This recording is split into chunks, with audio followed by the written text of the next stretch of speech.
same time, Bukola, we can bring on the next person. And so very quickly, let's bring on Madam Damilola Olawale. You have the floor. Hello, good evening, everyone, or good day, everyone. I do want to say that, this is really an exciting moment for me to see Auntie Adeola just launch this book, because we talked about it earlier this year and it struck a chord. It was a very emotional moment as we shared our stories and coming from the different journeys that we had. And I know that we've spoken about the different journeys. And it's really important and critical to identify that my journey is, and I'm happy that, all of us are coming in to talk about our different journeys, and they're all so impactful. Just even listening to the last speaker, it was very impactful for me. And I could recognize a lot of the things that she had faced. For me, my journey was a bit different. I got married, and throughout the first 9 years, we didn't have any children. And so it was weird, because for the first 4 years, I didn't want to have children. So it was, no, we're not ready. We're just going to enjoy ourselves. We want to focus on our careers.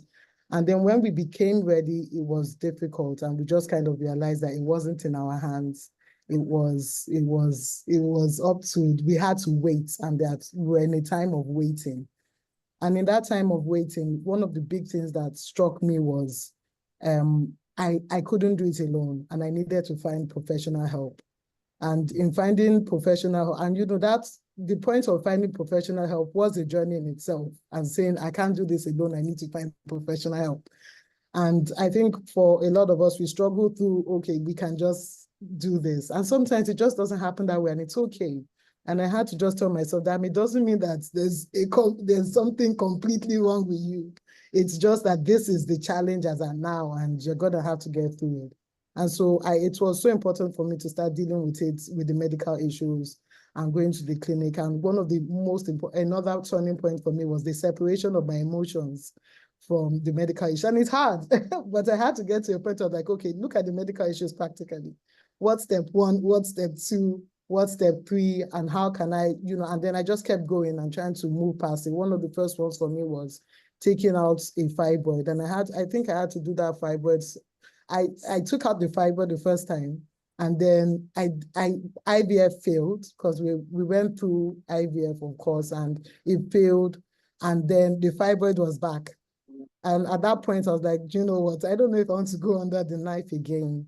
And so just, the back and forth of what it can be, you just expect that this can be 2 months, 3 months. But sometimes it's 2 years, 3 years, 4 years, 5 years, 10 years, 15 years. And so I had to be mentally prepared for the waiting. And that was just something else I had to tell myself on this journey, that, you know what, it's not in your hands, and just be, you're in a place of waiting. And regardless of whatever the outcome of waiting will be, whether you end up adopting a child or you end up going through surrogacy, you are in a place of waiting. And in that place of waiting, it doesn't mean that the rest of your life doesn't matter. It's just, you're just in a place of waiting regarding these things. And so, in that place of waiting, I had to be really careful. I just found myself being really careful about the people I wanted around me. I wanted a lot of encouragement from people that I could trust, that weren't just going around and, saying your gist, because on some level, you just didn't want to start explaining to everybody why you haven't had a child in 5 years, 6 years, 7 years. So I became really cautious about the people I wanted around me sharing that story. And I had a very close knit of people. And to be honest with you, even my mom wasn't on that list at some point, because I realized that her anxiousness was making me anxious. And so, just even separating that mentally was a process. But I really felt like at that point in time, and I like what one of the speakers came in to say, that I needed to protect my mental health, and I did. I chose me so many times, and I had to make a decision to choose me so many times through the process, whether it was my mental health or it was just, my space or whatever it was. I just chose that Damilola, if you really want to do this, then you are going to have to think about it as not just the physical going to the doctor, but about the whole Dami, how this makes Dami feel, if I'm comfortable being in this space and the like. And so, you know, the fertility pathway for me was very helpful. I came out with 3 beautiful girls, triplet girls 2 years ago. So that 2 years and 6 months. And it was super helpful to do that process. I did it a number of times. I remember that the last time I did it, it was just before my birthday, which was usually comes at the end of December. And I went into the doctor's office and I told him, I'm not doing this anymore. I can't mentally take it. I had called my husband and told him I'm not going to do this. And then the doctor said, he calls me, Dami, you don't have a choice. And he just literally said, Dami, you don't have a choice. I'm going to do this. Just come back at this time. This is when we're ready. And I remember I just did it and that was it. And so, you know, it's good to also have, and, you know, when I talk about medical, when you're on that pathway, you might make a decision not to go with particular hospitals, because one of the first hospitals I did it in, I didn't feel comfortable. And so, and it was one of the best fertility clinics in Abuja, but I didn't feel comfortable. We did it the first time. Even while I was doing it the first time, I kept not feeling comfortable. And I just kind of realized that that was also important to me, and that I didn't want to be treated like, aren't you the one looking for a child, you know, throughout every appointment. And sometimes people just don't understand what that mental journey, how much that mental journey can weigh on you. But I just didn't want to be treated that way. And so I switched after that first one. I was like, no, and luckily we hadn't frozen our eggs. I think even just freezing the eggs, and it's something that people don't talk about a lot of times. I'm sorry, I'm just being a bit practical. I hope you don't mind. People don't talk about it a lot of times, but the process of freezing the eggs, I think it's reduced the strain on my body the second time we were just going to put the eggs in. So it was embryos inside. I didn't feel so tense, or I wasn't so exhausted from the injections and all those other things. And so I appreciated the fact that we had these embryos frozen and we could use them at another time without me having to go through the cycle from the beginning to the end. But I'm very sure that the book will break this down a little bit more. So, you know, just even that process was helpful for me. And one thing I want to say before I leave the floor is, I think it's important throughout this to take your journey into your own hands, and at least to the extent you can. Sometimes we just go to the doctors and we just expect that, you know, they tell you this, that. But I had to read through the materials. I had to understand. I had to follow people that had similar journeys.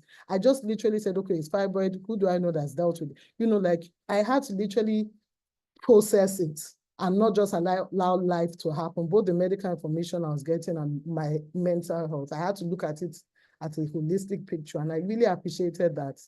You know, it was, and for me, one of the things I think that was an issue that people didn't recognize was that I was actually pre-diabetic, and it was affecting my ability to hold, you know, a baby in and all that. I had miscarriages and the like. And I noticed all these symptoms, but the doctors were not connecting these symptoms for me to what I was experiencing.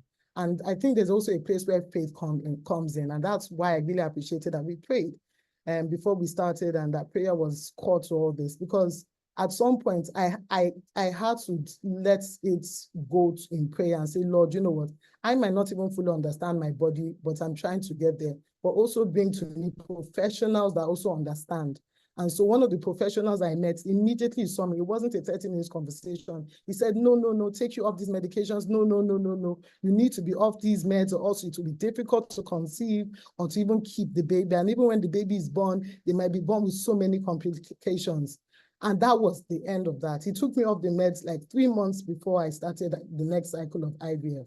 And he said, no, I want it out of your system. That's what he said. The way he said it was, I want it out of your system. And it made a difference. And when I say prayer, yes, he understood what to do, but I think there's a combination of prayer, faith, and professionals that really helps. God gave that information to them for a reason. Sometimes you want to bank on just prayer and not actually know what's going on. But there's a logic to what's happening with the body. And you have to get to a place where you are, and it doesn't have to be at my balance, but that you are balanced with the information that is coming to you, and you are fully digesting it and understand. And so, you know, that was one of the biggest points for me, where I said, you know what, and God was bringing professionals to me that understood where I was and could help. And, you know, so that was, you know, truly just important in the entire thing. And that was really the breakthrough.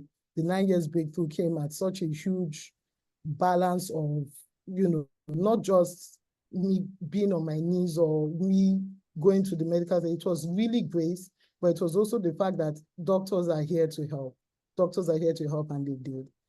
So thank you so much for having me. I really do hope, I really want to encourage, somebody. I know that this journey isn't easy. It is a strain, but it's also okay. And I really hope that, in closing, just be patient with yourself. If this is your journey, be patient with yourself, whether you're married or single or whatever. If this is what you want, be patient with yourself. I think sometimes we could be so hard on ourselves through the whole process. And I think it just helps mentally to be patient with yourself and not beat yourself too much over, the entire thing. Thank you, Dami. I am blown away. Thank you so much for sharing. And like I told you, I'm coming back for this story.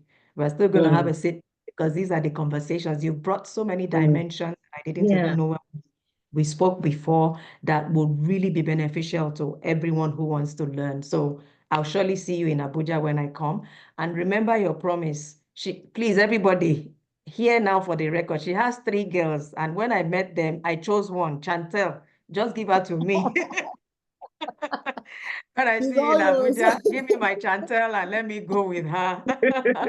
My love to all of them. I'll see you when I come, and thank you. Thank you so much for honoring the invitation to come and for joining this movement. I'll be in touch with you. Okay.